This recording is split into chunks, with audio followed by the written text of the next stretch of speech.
Je veux chanter un chant d'amour pour mon Sauveur, pour toi Jésus.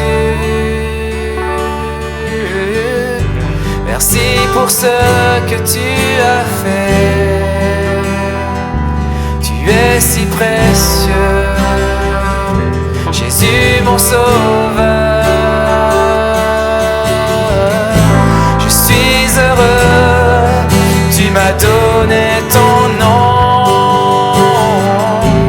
Je ne veux pas être ailleurs que dans tes bras, que dans tes bras d'amour, dans tes bras, que dans tes bras d'amour. On se réfugie dans ses bras, oui, dans ses bras d'amour, tout près de toi, contre ton cœur, dans tes bras d'amour.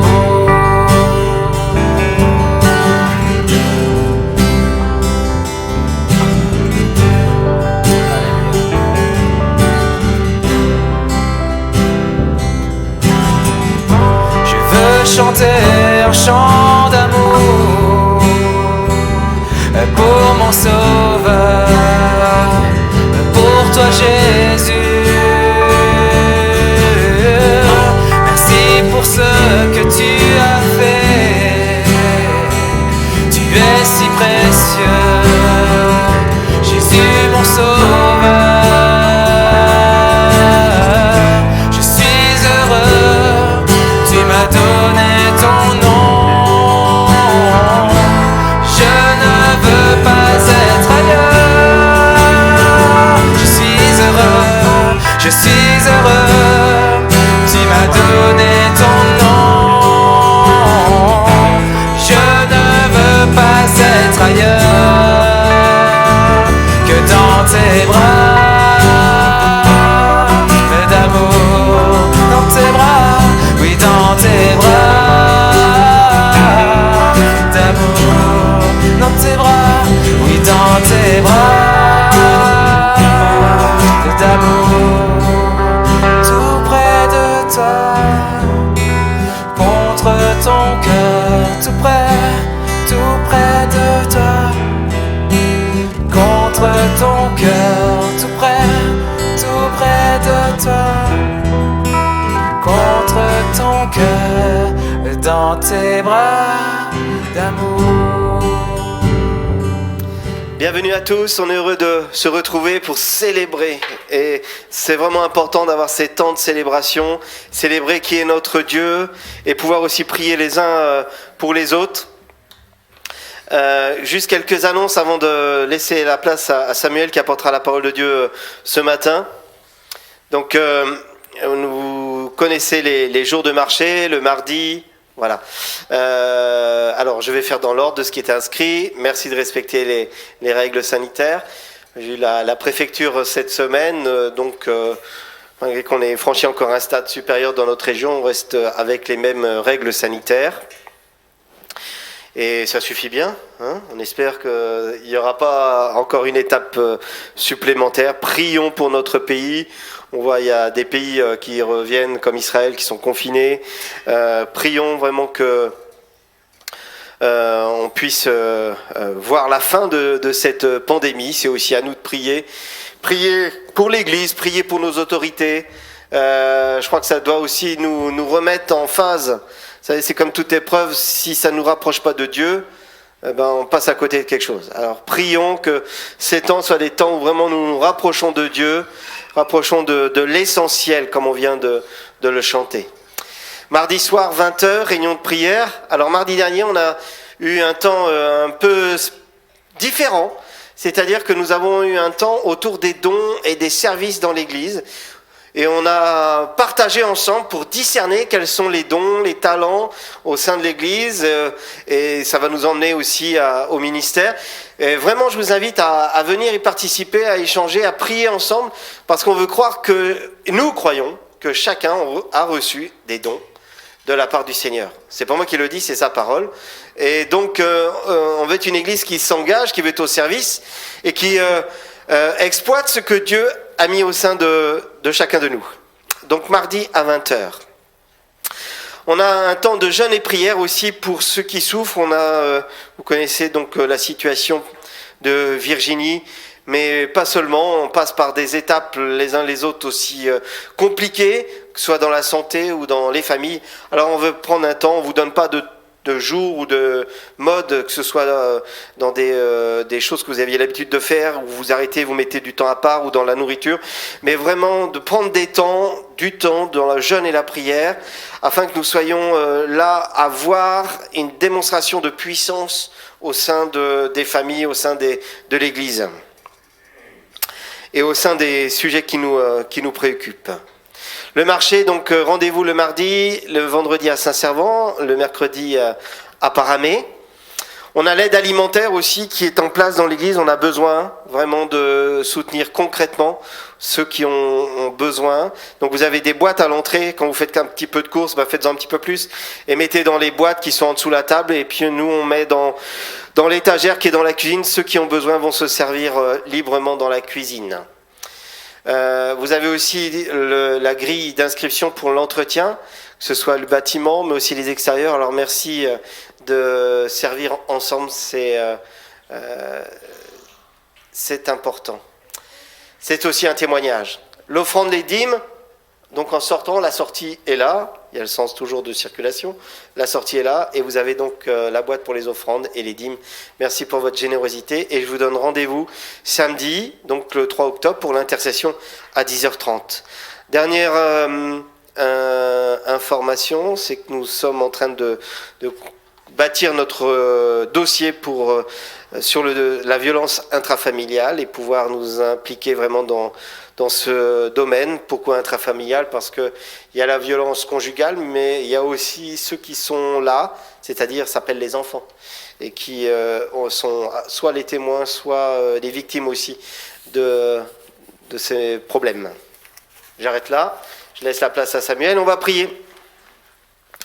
Seigneur notre Dieu, notre Père, nous te remercions pour ta présence. Merci parce que encore ce matin tu veux nous parler et je te prie Seigneur que chacun de nous ayons des cœurs qui soient disposés, prêts à recevoir cette semence divine et qu'elle porte du fruit. Bénis Samuel Seigneur dans ce qu'il va nous annoncer, qu'il est ton assurance et que l'esprit de vie, ton Saint-Esprit le visite au nom de Jésus. Amen. Bonjour à tous, bienvenue à EB Saint-Malo. Bonjour aussi à Internet, c'est vrai que j'en profite, souvent on pense pas, mais bonjour à vous. Vraiment merci de nous écouter sur ces supports, mais on vous encourage, venez nous rejoindre à EB Saint-Malo, c'est tellement mieux de se voir en vrai. Et donc voilà, ce matin, je voudrais apporter la parole et avant de commencer, peut-être faire tout de suite cette piqûre de rappel. Je ne vais pas vous demander de lever les mains, mais il est important d'avoir ça sur soi. Je vous encourage vraiment, c'est important. Et je rappelle juste qu'un bon soldat, quand il part au combat, il ne part pas sans armes. Et souvent, on la néglige, on l'oublie. Bien sûr, vous pouvez l'avoir dans votre téléphone. Aujourd'hui, je pense qu'on n'a plus d'excuses pour plus avoir une Bible sur soi. On les a dans les téléphones, on les a dans les tablettes, sur Internet, tout est en ligne, tout est connecté, on a même encore les bouquins, vous voyez, j'en ai un dans les mains. Et je voudrais vraiment vous encourager, parce que c'est important, ayez votre Bible sur vous. C'est comme une arme puissante à vos côtés qui vous aide, non pas pour détruire, mais pour construire. Je tiens juste à le signaler aussi, et on va le découvrir dans la prédication ce matin. J'avais envie d'apporter une prédication un peu différente qu'on a l'habitude de faire, enfin en tout cas que moi j'ai l'habitude de faire. Et je ne sais pas si pour certains vous connaissez, avec mes études j'ai pu découvrir des bouquins qui s'appellent les commentaires bibliques. Je ne sais pas si certains ont déjà lu ces bouquins-là. Un commentaire biblique, le principe c'est qu'on va prendre par exemple un chapitre entier, on va prendre Matthieu par exemple, et on va ligne par ligne, verset par verset commenter. C'est-à-dire qu'en gros sur... le premier verset, on peut avoir 1,5 page de commentaires, et ainsi de suite. Sur le deuxième verset, 1 autre page ou 3 pages, et ainsi de suite. Donc c'est des bouquins qui sont assez conséquents, assez lourds. Et ce matin, Je voudrais vous montrer qu'en fait, à travers ça, à travers cette méthode-là, entre guillemets, qu'on fait, d'analyser chaque verset de la Bible, Dieu nous parle. Dieu nous parle à travers sa parole, ça tout le monde le sait, mais Dieu vous parle aussi à travers les lignes, les virgules et les points.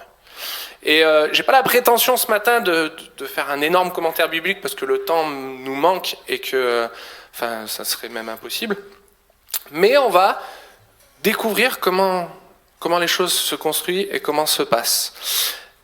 Avant de commencer, une des premières règles que j'ai appris en étudiant la parole de Dieu, la première journée, vraiment, je me rappelle de ma première journée d'études, je lis mes premières lignes et avant même de commencer, on nous met bien le tableau de vous dire recontextualisez tout ce que vous lisez. Et là, on se bloque, comment ça, de quoi il est en train de parler?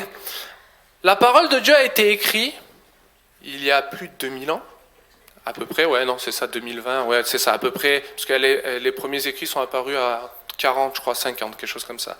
Donc elle a écrit il y a plus de 2000 ans, et donc du coup, ils l'ont écrit dans le contexte où ils vivaient eux. D'accord? Les personnes qui l'ont écrit. Certes, c'est Dieu qui l'a écrit, il n'y a pas de problème, Dieu a inspiré les hommes qui les ont écrits. Mais il ne faut pas oublier qu'il y a un contexte. Elle s'applique, et je l'encourage vraiment, elle s'applique dans notre contexte aujourd'hui, ce qui est vrai aussi. Ce que je dis là, c'est une vérité. C'est-à-dire que vous pouvez lire la parole de Dieu, elle va s'appliquer sur votre vie actuellement aujourd'hui. Mais il ne faut pas oublier le contexte d'avant. Et vous allez découvrir que on peut avoir une mauvaise interprétation du texte si on ne met pas dans son contexte. Ça fait un peu trop de texte, mais vous avez compris. Donc voilà, on va commencer. Je vous invite à ouvrir votre parole. Donc du coup, dans 1 Timothée 1, versets 1 à 15. Beaucoup de 1 ce matin. 1 Timothée 1, versets 1 à 15. Donc normalement, elles vont s'afficher sur l'écran.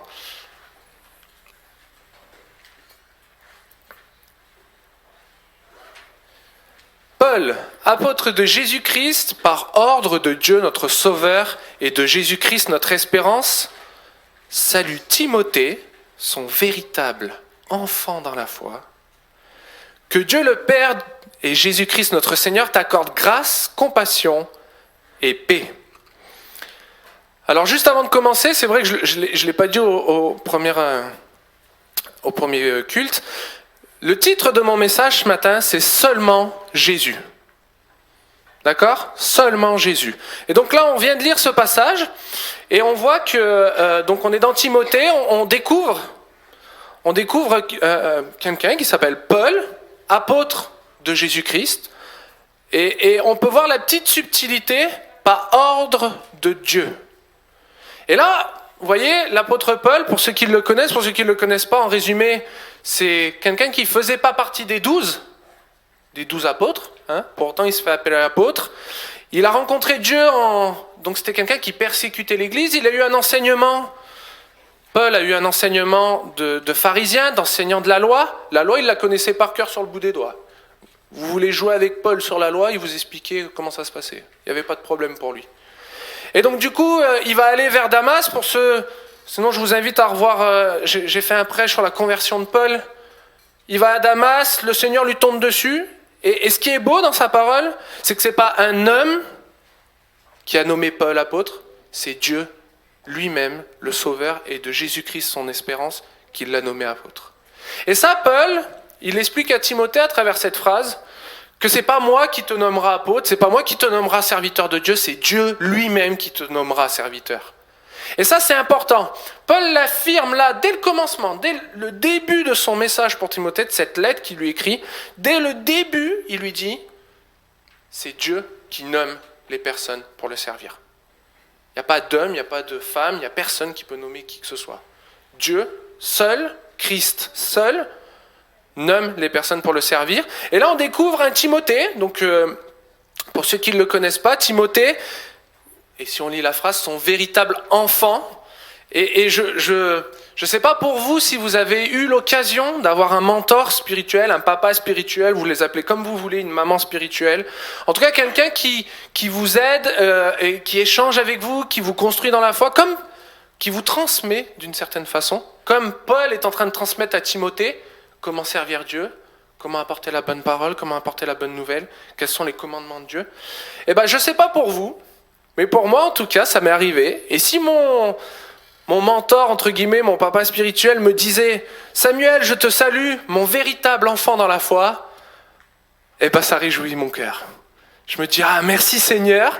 Avant même de commencer, avant même qu'il m'assomme de tout ce qui va m'assommer derrière, parce que vous allez voir que Paul, il va assommer Timothée, eh ben il lui dit « Oublie pas quelque chose, tu es mon enfant dans la foi et c'est vrai.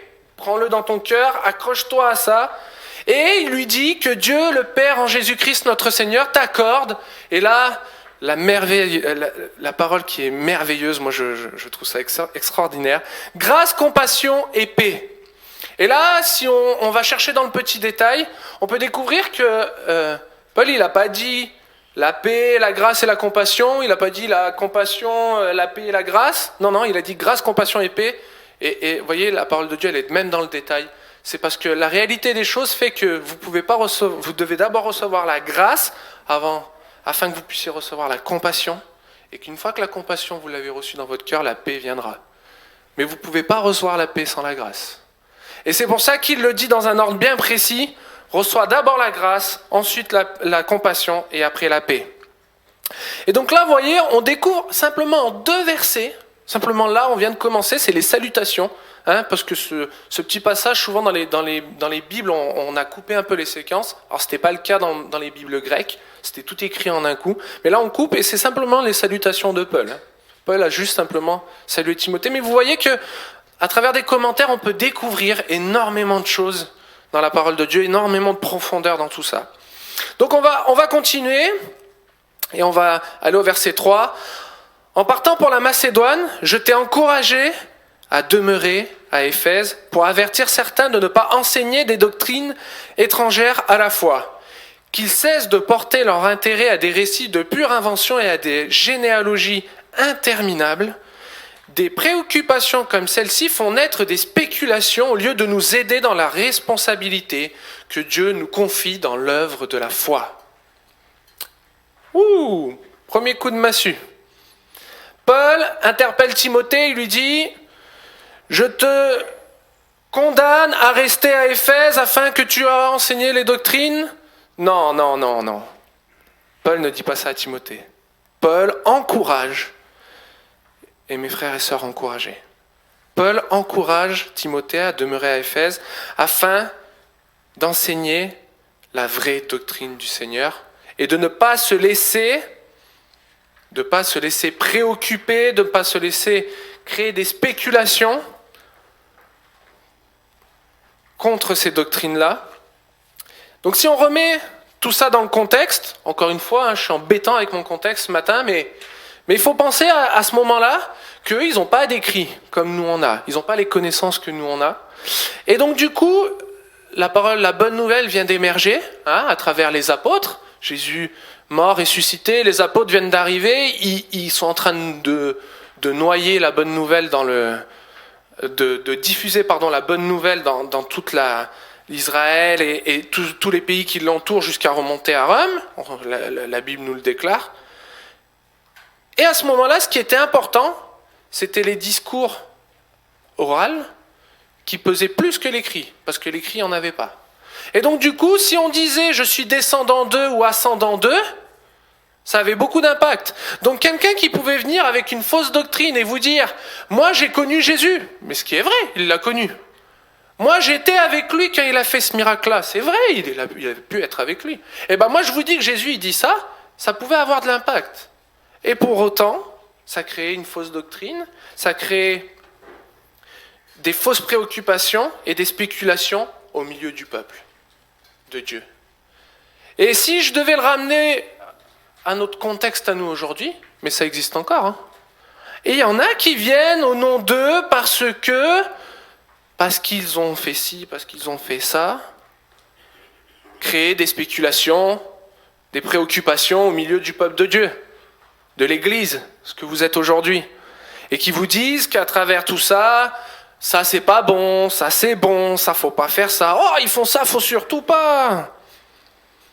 Et ce qui est intéressant là de lire dans ces versets, c'est que Paul commence à taper un petit coup de massue sur Timothée, mais il lui rappelle une chose essentielle, une chose vitale. toutes ces spéculations, au lieu de nous aider dans la responsabilité que Dieu nous confie dans l'œuvre de la foi.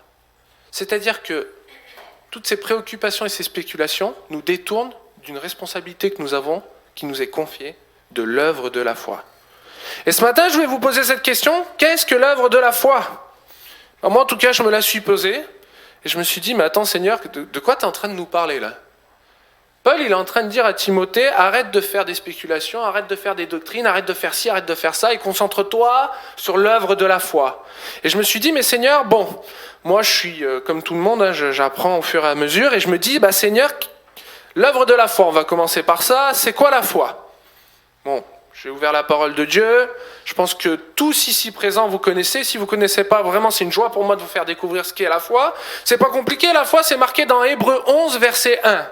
Hébreux 11, verset 1 nous dit « Or, la foi est une ferme assurance des choses qu'on espère, une démonstration de celles qu'on ne voit pas. » Amen ? Amen. Simplement. Voilà, il n'y a rien d'autre à dire. Vous ne pouvez pas rajouter de virgule. Non, c'est très simple à comprendre. La foi est une ferme assurance des choses qu'on espère. C'est quelque chose qu'on espère vraiment du plus profond de nos cœurs. Une démonstration de celles que l'on ne voit pas. Si je peux me permettre la comparaison ce matin, imaginez, c'est comme le vent. Voilà, le vent, on ne le voit pas, pour autant, la démonstration du vent fait bouger un arbre. Mais je ne le vois pas. Et bien la foi, c'est ça.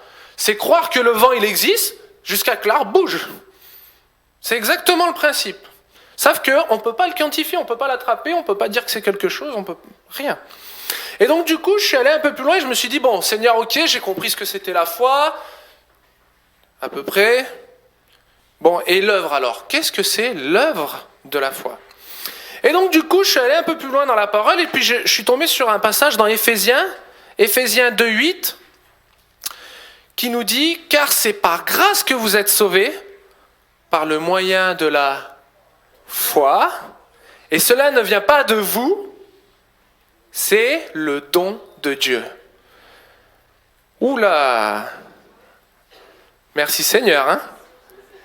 Donc du coup, si je comprends bien ce verset-là, par le moyen de la foi, je suis sauvé. Mais tout devient logique.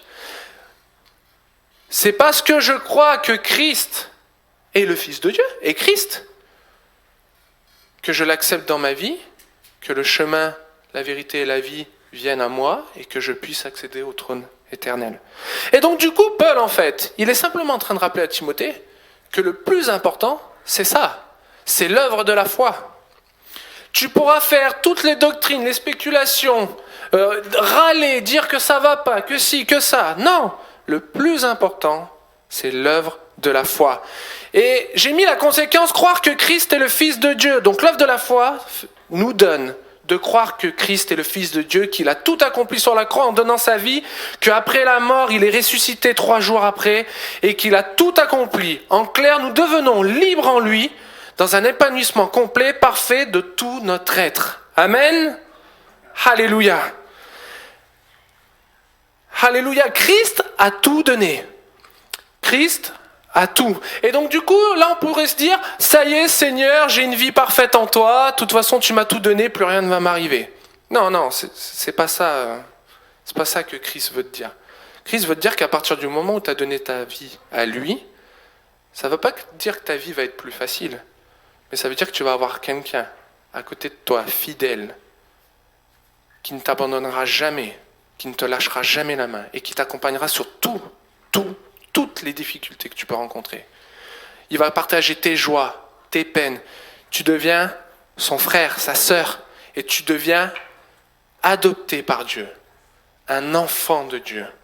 Ça, nous le savons, mais j'avais envie de le rappeler ce matin, que nous devenons enfants de Dieu en acceptant Christ. Et donc là, on voit du coup Paul qui dit à Timothée, oublie pas, il y a l'œuvre de la foi. Et tout ça, j'ai envie de vous dire, dans quel but ? Et là, on voit Timothée qui parle au verset 5, donc on continue notre lecture, Paul au verset 5, et on continue notre lecture, qui dit à Timothée, le but de cet avertissement est de détruire les personnes, de les condamner et de les juger. Ah non, pardon, je me suis trompé. Le but de cet avertissement est d'éveiller l'amour. Un amour venant d'un cœur pur, d'une bonne conscience et d'une foi sincère. Certains se sont écartés de ces principes et se sont égarés dans une argumentation sans aucune valeur. Ils se posent en enseignant de la loi, mais, au fond, ils ne comprennent ni ce qu'ils disent, ni les sujets sur lesquels ils se montrent si sûrs d'eux-mêmes. Il est là le danger, mes frères, mes bien-aimés, mes frères, mes sœurs, méfiez-vous de ces choses-là. Dieu vous révèle l'œuvre de la grâce et vous dit, l'œuvre de la foi, et vous dit d'aller de l'avant, non pour juger, non pour condamner, non pour reprendre, mais pour éveiller l'amour en vous d'un cœur pur. Pardon Seigneur pour toutes les fois où je suis allé reprendre quelqu'un qui moi-même n'était pas en règle. Pardon toutes les fois j'ai vu la paille dans le voisin et la poutre dans le mien. Non, ça c'est quelque chose comme ça. Ils se posent en enseignant de la loi, mais ne connaissent rien à ce qu'ils disent. Oh là là, Seigneur, moi quand je pense là au nombre de personnes qui viennent nous expliquer toutes les doctrines, ah mais c'est pas comme ça, l'interprétation elle est pas comme ça. Et toi, tu parles de Jésus ? Et toi, l'œuvre de la foi, elle est où ? Là, Paul vient de mettre un gros coup sur la tête de Timothée. Là, pour le coup, il est en train de l'achever. Il est en train de lui faire comprendre que c'est pas à travers la dureté, c'est pas à travers la reprise que tu vas toucher les cœurs, mais c'est à travers l'amour. Comme Christ a fait, en fin de compte. Christ n'est pas venu non pour démolir, mais pour accomplir la loi. Et vous allez le voir un peu plus loin. Donc là, on vient vraiment de comprendre qu'il faut arrêter de parler, quoi. Faut arrêter. Qu'il faut arrêter de venir dans l'église, et je le proclame ce matin, et devant Internet aussi, parce que c'est important. Il faut arrêter de venir dans l'église et essayer de diviser l'église. Il faut arrêter de venir dans l'église et essayer de refaire les doctrines et tout ça. On n'est pas là pour ça. Paul, il est en train de le dire à Timothée. Il n'est pas là pour ça. Il est là pour enseigner la bonne doctrine, et il est là pour enseigner. Enseigner et enseigner. Il n'est pas là pour reprendre, pour dire, pour faire ou pour comment, mais pour juste enseigner la bonne doctrine dans l'amour. Dans l'amour. Et donc du coup, on continue notre verset. Et donc là, vraiment, on est en train de découvrir ce qu'est l'œuvre de la foi dans sa globalité. Nous savons que la loi est bonne, mais à condition d'être utilisée en accord avec son but. Et là, on se dit, oulala, attends, Seigneur, on va refaire un petit check-up. Là, tu es en train de dire à Timothée, à travers Paul, bien sûr, tu nous parles qu'il faut arrêter de faire des doctrines, qu'il faut arrêter de faire ci, qu'il faut arrêter de faire ça, ou en tout cas d'écouter ces gens-là parce qu'ils nous perdent. Ils créent des spéculations en nous, des mauvaises racines, et du coup, on s'y perd dans tout ça. Tu nous dis qu'en fait, le plus important, c'est de se concentrer sur l'œuvre de la foi, c'est-à-dire c'est cette œuvre-là, cette foi-là qui nous conduit à Jésus-Christ, d'accord ? Ok, jusque-là on suit. Et là, tu viens de nous annoncer que la loi est bonne. Donc juste avant, tu nous dis, ceux qui enseignent la loi, au fond, ne comprennent ni ce qu'ils disent, ni les sujets dans lesquels ils sont en train de parler. Mais toi, tu nous dis que la loi est bonne, mais à condition qu'on l'utilise dans son bon but. Et là, tu te dis, ouais, Seigneur, c'est quoi le but de la loi? Je ne sais pas si vous vous posez cette question du coup ce matin, mais moi c'est ce que je me suis posé comme question. Je me suis dit, Seigneur, tu es en train de nous dire que ceux qui enseignent la loi, c'est pas bon ce qu'ils disent, et ils ne comprennent rien à ce qu'ils disent. Et là tu nous parles que la loi est bonne et qu'il faut la suivre.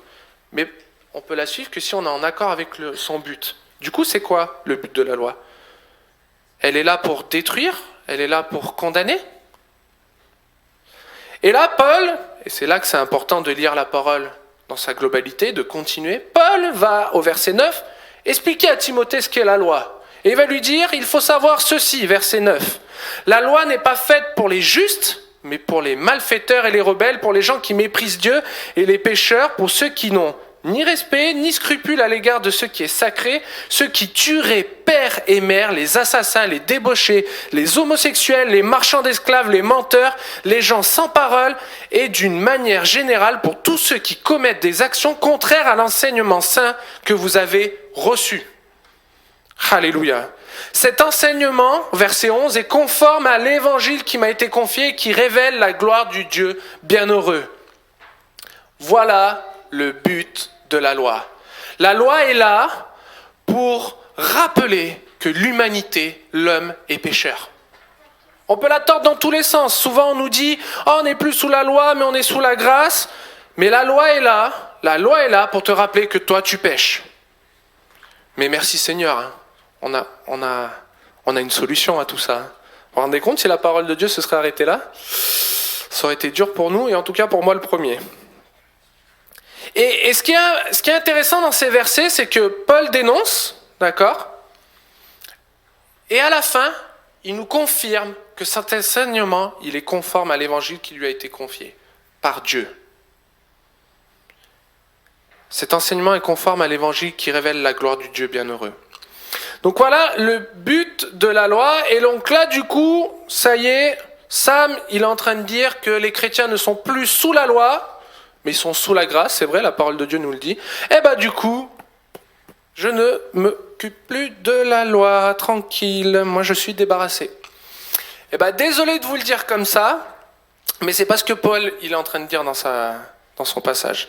Paul il est simplement en train de vous rappeler que pour un chrétien c'est normal de vivre sous la loi. Parce que Jésus dira qu'il n'est pas venu abolir, je l'ai dit tout à l'heure, la loi, mais qu'il est venu l'accomplir. Et pour accomplir la loi, bah c'est simple, hein, il faut donner son cœur à Jésus et la loi vient s'accomplir dans votre cœur. Et donc, vous n'êtes plus sous la loi, mais vous êtes sous la grâce de Christ qui vous aide à respecter la loi. Et vous voyez, c'est plus du tout la même approche. Parce que cette loi-là, elle va vous faire prendre conscience du péché en vous, elle va vous faire prendre conscience qu'il faut avancer avec Dieu, elle va vous faire prendre conscience des choses négatives à enlever dans votre vie. Et donc voilà pourquoi Paul dit tout ça à Timothée. Mais il continue quand même à l'encourager et à lui rappeler qu'on a une responsabilité. Et c'est sur cette responsabilité-là que je veux insister ce matin. On continue la suite et vous allez voir la responsabilité apparaître au verset 12. Je suis reconnaissant envers celui qui m'a rendu capable de remplir cette tâche, Jésus-Christ notre Seigneur. En effet, il m'a accordé sa confiance en me choisissant pour ce service. Moi qui autrefois l'ai offensé, persécuté et insulté, mais il a été compatissant envers moi, car j'agissais par ignorance, puisque je n'avais pas la foi. Dans la surabondance de sa grâce, notre Seigneur a fait naître en moi la foi et l'amour que l'on trouve dans l'union avec Jésus-Christ. Alléluia, moi mon cœur se réjouit. Paul vient de faire une pause dans son texte. Vous voyez, il a exposé à Timothée pourquoi la loi, pourquoi l'œuvre de la foi et ainsi de suite. Et là, Paul fait une pause et prend un exemple concret et il lui dit, voilà, moi qui persécutais Dieu, je suis le témoin vivant de cette chose-là qui arrive, que cette chose-là, elle existe. Et je rappelle, je l'ai dit au début, mais il a été compatissant envers moi car j'agissais par ignorance puisque je n'avais pas la foi. Donc Paul connaissait la loi, mais n'avait pas la foi. Et c'est parce qu'il a marché sur le chemin de Damas et que Christ lui est tombé dessus qu'il a découvert la foi. Et c'est parce que Christ, dans sa surabondance de grâce, lui a fait naître la foi et l'amour que l'on trouve dans l'union avec Jésus-Christ. Alléluia. Paul avait compris ça, il avait compris que c'était très important. Parce que vous pouvez enseigner à quelqu'un toute la parole de Dieu, mais s'il n'a pas la foi, il n'a rien. Il n'a rien du tout. Et Paul, c'est ce qu'il est en train de dire à Timothée. Tu peux enseigner toutes les doctrines du monde, si tu ne rappelles pas que c'est la foi qui conduit à Jésus-Christ, il n'y aura rien. Et là vient peut-être le verset pour ma part le plus important de toute la lecture ce matin. Verset 15. La parole que voici est certaine. Elle mérite d'être reçue sans réserve. Jésus-Christ est venu dans ce monde pour sauver les pécheurs. Amen. Jésus-Christ est venu dans ce monde pour sauver les pécheurs. Je suis pour ma part l'exemple type d'entre eux, mais Dieu a été compatissant envers moi pour cette raison. Jésus-Christ a voulu, en moi, l'exemple type des pécheurs, montrer toute l'étendue de sa patience pour que j'en serve d'exemple à ceux qui croiraient en lui pour accéder à la vie éternelle. Au roi éternel, immortel, invisible, au seul Dieu soit l'honneur et la gloire pour l'éternité. Amen. Amen, amen. Christ et Christ seulement. Voilà pourquoi le titre de ce matin, Seulement Christ. Paul, il est en train de rappeler que Jésus-Christ, il est venu dans ce monde pour sauver le monde, sauver les pécheurs, sauver l'humanité. Il n'est pas venu là pour notre confort. Je suis désolé de vous le dire ce matin, ça bout dans mon cœur. Christ est venu pour sauver l'humanité. C'est son seul désir. Il n'est pas venu pour refaire toutes les doctrines dans l'église, il n'est pas venu pour faire je sais pas quoi, vous mettez le nom. Moi j'ai mis savoir quand est-ce que Christ vient, savoir que pourquoi les autres ils font ça, et savoir pourquoi si. On perd du temps et du temps et du temps dans tout ça. Alors que notre seule responsabilité, Paul le dit ce matin, et c'est le Seigneur qui nous le rappelle ce matin, la seule responsabilité qu'on doit avoir, c'est de continuer à enseigner l'œuvre de la foi. C'est la seule chose que nous devons faire. Je disais ce matin, pardon, mais peut-être pas pardon, mais vous ne convertissez personne. C'est Christ qui touche les cœurs. Vous ne pouvez pas me dire « Oh, j'ai amené un tel au Seigneur ». Je suis désolé, vous avez amené personne au Seigneur. La seule chose que vous avez fait, c'est de transmettre ce qu'est l'œuvre de la foi. J'ai pris l'exemple de mon fils ce matin. Mon fils est venu nous voir récemment avec ma femme et on était dans le salon en train de discuter en larmes et il nous dit « Papa, maman, j'ai donné mon cœur à Jésus ». Bon, je vous cache pas que on a crié, on a sauté de joie, mais pourquoi je prends cet exemple-là ? Moi, en tant que père, et j'ai des amis non chrétiens qui souvent me posent cette question, de toute façon, tu vas convertir tes enfants. Mais moi, je convertis personne. Vous savez, cet eunuque, quand Philippe va venir lui parler, mais l'eunuque, il se convertit tout seul. Philippe, il fait rien. Il lui enseigne simplement ce qu'est l'œuvre de la foi, qu'il faut que tu te repentes, plie ton genou, et Christ va rentrer en toi. Mais c'est Christ qui touche les cœurs. Arrêtons de dire que c'est nous qui faisons quelque chose. On fait rien. Et donc, du coup, on met une barre haute comme ça. Et pour l'évangélisation, attention, ça devient... Là, on parle d'évangélisation. Attention, il faut tous se cacher. Parce qu'il ne faut pas y aller. L'évangélisation, c'est pas faire parce qu'on n'est pas formé. Et moi, le premier, je le dis. Je ne peux pas aller évangéliser dans la rue. Je ne sais pas former. Si quelqu'un pose une question sur la Bible, je ne sais pas quoi dire. Mais on ne te demande pas ça. Christ ne te demande pas ça. Paul est en train de dire à Timothée, c'est pas ça. C'est pas ça parler de Dieu, c'est pas ça enseigner les gens. Il y a des enseignants pour ça, tu veux ? Eh ben dis-leur de venir à l'église, on va être enseignés. Dis aux personnes, moi quand il y a une personne qui me pose une question sur une doctrine que je connais pas, je dis viens à l'église, on va t'enseigner. La parole de Dieu va t'enseigner. Viens écouter. Viens apprendre. Ouvre la parole, le Saint-Esprit va t'enseigner. Mais moi, mon devoir à moi, mon rôle à moi, et c'est Matthieu 28 nous le rappelle aussi. Allez, faites des nations des disciples. Et vous connaissez la suite, au nom du Père, du Fils et du Saint-Esprit, baptisez-les. Mais notre rôle à nous, c'est juste de dire que cette réalité-là, elle existe, l'œuvre de la foi, que quand moi je l'ai acceptée dans ma vie, elle m'a transformé. On doit juste parler de notre témoignage. Et c'est ce qu'il fait Paul. Paul, il est en train d'apprendre à Timothée, voilà ce qu'est le corps, d'accord, le corps du texte, d'accord. Ce que je suis en train de dire, c'est voilà les consignes. Et voilà l'exemple type, c'est moi. Ça vous rappelle rien, ça ? On fait pas de ça tous les dimanches matins ? On vous prend le corps du texte, on vous dit voilà ce que Dieu nous enseigne, et voilà la réalité quand on parle d'un témoignage. Paul, on n'a pas changé notre façon de faire. On n'a rien changé. Paul, il rappelle juste que nous devons pas perdre de vue cette responsabilité de l'œuvre de la foi. Et j'insiste vraiment, et c'est ça qui bout en moi ce matin, et c'est ça que le Seigneur m'a repris et m'a rappelé à l'ordre. Je peux faire tous les enseignements du monde, tous les prêches du monde, toutes les doctrines du monde, toutes les interprétations du monde, ça ne changera rien. Le plus important, c'est l'œuvre de la foi. Il faut garder cette vérité précieuse, que quand tu acceptes avec foi Christ, tu es sauvé. Mais il n'y a que par l'œuvre de la foi, c'est pas autrement. Et c'est, je suis désolé, je vais remonter un petit peu dans mon texte, c'est que Éphésiens 2.8 nous le dit, c'est le don de Dieu. Alors désolé de vous le rappeler ce matin, mais vous ne pouvez pas faire. Donc, ça ne veut pas dire, là, ça y est, attention, je vais me reprendre un peu, là, je vais redescendre. Là, ça veut dire que Samuel, il est en train de dire qu'il ne faut pas évangéliser. Pas du tout, c'est pas ça que je suis en train de dire. Ce que je suis en train de dire, c'est que ce texte-là vous prouve qu'il n'y a pas besoin d'avoir des enseignements, il n'y a pas besoin d'avoir ci, il n'y a pas besoin d'avoir ça, il n'y a pas besoin d'avoir des grandes doctrines, des grands penseurs autour de vous, d'avoir étudié toute la théologie possible et inimaginable pour aller parler de Dieu, pour aller parler de la foi de Jésus. Il y a juste besoin que vous parlez un peu de vous-même. Et en faisant ça, vous allez toucher les gens autour. Et quand je dis que vous allez les toucher, c'est qu'à travers votre témoignage, il y a quelqu'un qui va ouvrir une porte et qui va dire « Attends, si Christ existe, pourquoi il existe pour lui et pas pour moi ?» Et il va se tourner vers Christ. Et ça, c'est le job de Christ. C'est pas votre job à vous. Donc c'est seulement Jésus. Donc j'ai mis que Jésus vous accompagne pour le reste de votre vie, non pas pour qu'elle soit complètement linéaire et sans saveur, mais qu'au contraire, que chaque difficulté, chaque rebondissement qui apparaîtront, mais je l'ai dit tout à l'heure, vous aurez la ferme assurance d'avoir une personne vers qui vous tournez, un ami fidèle, un frère qui vous accueille dans sa famille par adoption, mais bien aimé, seulement et seulement Jésus. Et ce matin, c'est mon cri du cœur, seulement Jésus-Christ dans nos vies. Seulement et seulement, nous devons parler de Jésus-Christ.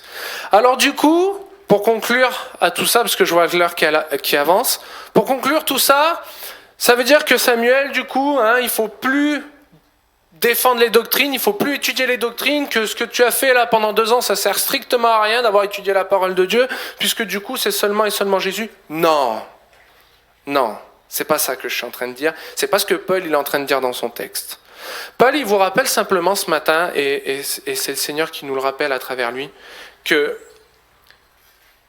toutes ces choses-là, les doctrines, les attitudes dans l'Église, ce qui peut nous vexer, nous piquer, nous faire du mal, mettez ce que vous voulez devant, elle ne doit pas vous prendre plus de temps que Christ dans votre vie. On l'a dit ce matin, Seigneur, dans les chants, on l'a chanté, Christ et Christ seul dans nos cœurs, dans nos vies. Et Paul, là, à travers ce petit passage, il rappelle juste à Timothée, et il lui dit simplement, fais attention à perdre du temps avec, tu sais, tous ces enseignements là autour de nous, Internet et tout ce que vous voulez, qui vous disent que l'Église c'est mal, que l'Église c'est ci, que l'Église c'est ça, que l'Église elle est dehors, elle est pas dedans, et que l'Église, vous mettez ce que vous voulez encore devant. Moi je suis un peu agacé de tout ça. Parce que justement je me dis, mince, on en perd ce qui est le plus important, l'œuvre de Christ. Et l'œuvre de Christ, l'œuvre de la foi, vous amène à cette compassion, à cet amour qu'il est en train de parler un peu plus haut, Paul, en disant, mais perds-le pas, entretiens-le, et entretiens-le vraiment. Alors du coup, ce matin, c'est tout ça, excusez-moi, parce que je suis en train de m'en mêler, avant de faire la vraie conclusion. Pourquoi rappeler tout ça ? Parce qu'on peut perdre énormément de temps, et peut-être que je l'ai déjà dit, mais je veux vraiment, vraiment qu'on comprenne ça. On peut perdre énormément de temps dans tout ça, dans tous ces enseignements, dans tout reprendre et faire ci, reprendre son frère, sa sœur et compagnie. Et je ne dis pas que c'est mal de le faire, mais je pense qu'il y a un équilibre à avoir en nous, et cet équilibre-là, c'est quand même de parler de Christ. Et je ne sais pas vous, mais en tout cas, moi j'ai été repris récemment en me disant, on peut faire toute la théologie du monde, mais qu'est-ce qu'il en est de mon équilibre Christ et Christ seulement dans ma vie ? Donc ce matin, je vais vous interpeller une dernière fois en vous disant, peut-être que tu connais Jésus, et ça concerne aussi ceux qui nous regardent sur Internet. Peut-être que tu connais Jésus, peut-être que ça fait des années que tu le suis, peut-être que tu t'es même fait l'évangélisation, une montagne gigantesque à pas pouvoir rien faire. Tu envies même la personne à côté de toi, parce que ça aussi on aime bien dire. Oh, toi, tu sais parler, c'est facile pour toi. Donc peut-être que tu envies même cette personne-là, mais Jésus ce matin, il te dit, c'est moi et moi seulement. C'est moi seulement qui touche les cœurs, c'est moi seulement qui transforme les vies, c'est moi seulement qui pardonne les péchés, c'est moi seulement qui accède au Père. Et il n'y aura aucun homme, aucune femme qui pourra t'y conduire. Donc ne mets pas ton espérance dans un homme ou dans une femme. Et peut-être que tu ne connais pas Jésus, et ça, c'est pas grave. Moi, je te dis ce matin, une réalité, c'est que l'œuvre de la foi te conduit vers Jésus. Alors, n'importe où qu'on soit, que tu sois devant l'écran ou même là dans la salle, intérieurement dans ton cœur, si tu ne connais pas Jésus, tu peux l'accepter. C'est très simple d'accepter Jésus. Il suffit simplement de lui parler et de lui dire, écoute Seigneur, on m'a dit que tu existais, viens dans ma vie, montre-moi que tu existes. Et les choses changeront. Alléluia. Nous allons prier. Merci Seigneur pour ta grâce dans nos vies, ta présence dans nos vies, Jésus. Merci parce que je veux proclamer ce matin que Christ et Christ seulement changent les cœurs. Merci parce qu'à travers ce petit bout de passage, Seigneur, de ta parole qui est tellement riche, tu nous rappelles qu'il ne faut pas qu'on perde du temps avec tous ceux qui sont contre toi, qui ne s'occupent pas de toi, qui pensent tellement à eux qu'ils en oublient même qui est Jésus, qui, sous leur bonne parole, sur leur bonne conduite, sur soi-disant leur inspiration du Saint-Esprit, Seigneur, nous induisent en erreur, nous divisent les églises, détruisent les églises, Seigneur, je le proclame, c'est vrai. Font du mal aux églises. Alors papa, je te demande de nous donner ta grâce, ta compassion et ta paix, Seigneur. Ta sagesse aussi, Seigneur, de pouvoir discerner que tu n'es pas venu contre l'Église, mais pour l'Église. Et que toi, ce qui t'intéresse le plus profond de ton cœur, c'est que Jésus est venu pour sauver l'humanité, sauver les pécheurs, les aimer d'un amour sincère, et non dans le jugement, mais dans la compassion de cœur. Alors donne-nous à chacun d'entre nous de nous recentrer sur toi, dans ce sujet-là, Seigneur, d'arrêter avec des vaines paroles, d'arrêter avec des vains enseignements, Seigneur, mais que simplement proclamer la réalité de ta parole, que l'œuvre de la foi que Dieu nous donne en don nous conduit à Christ, qui lui-même, Seigneur, par son sacrifice, par ses meurtrissures, par son tout accompli, nous conduit auprès de toi. Et c'est là la chose la plus importante, Seigneur. Alors merci de nous faire réaliser ça encore ce matin, en ton nom précieux, Jésus. Amen.